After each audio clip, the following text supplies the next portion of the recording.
શાંત એવા દરિયા કિનારે હું ઊભી હતી.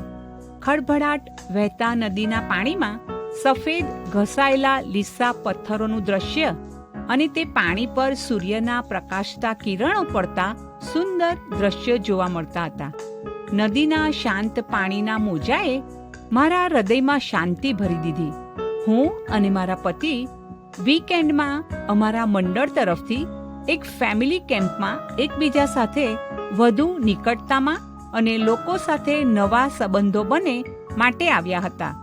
ઘર તરફ પાછા ફરતા પહેલા હવે એક છેલ્લો આંટો નદી કિનારે મારી રહ્યા હતા.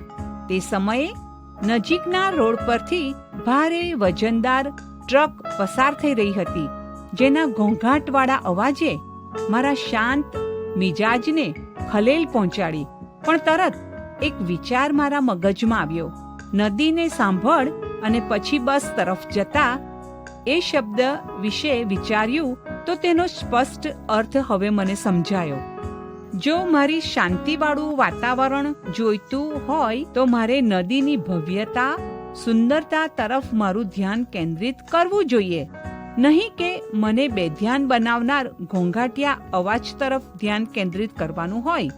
ઈશ્વરની હાજરી રૂપી નદી આપણા જીવનમાં વહી રહી છે, પણ જીવન પેલા ઘોંઘાટિયા રોડના અવાજથી ભરાયેલું રહે છે, જે બીજી તરફ આપણું ધ્યાન ખેંચે છે. મુશ્કેલી ઊભી કરતી વાતો, માંદગી અને બીજી વ્યક્તિગત મૂંઝવણો, ચિંતાઓ, દૈનિક જીવનના કાર્યો, સ્કૂલ અને કુટુંબ તરફ આપણું ધ્યાન જાય છે.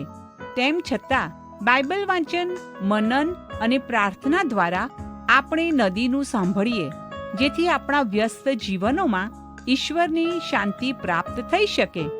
બાઇબલમાં યશાયા 48 અને 18 લખવામાં આવ્યું છે કે, જો તે મારી આજ્ઞાઓ ધ્યાનમાં લીધી હોત તો કેવું સારું, ત્યારે તો તારી શાંતિ નદીના જેવી ને તારું ન્યાયપણું સમુદ્રના મોજા જેવું થાત.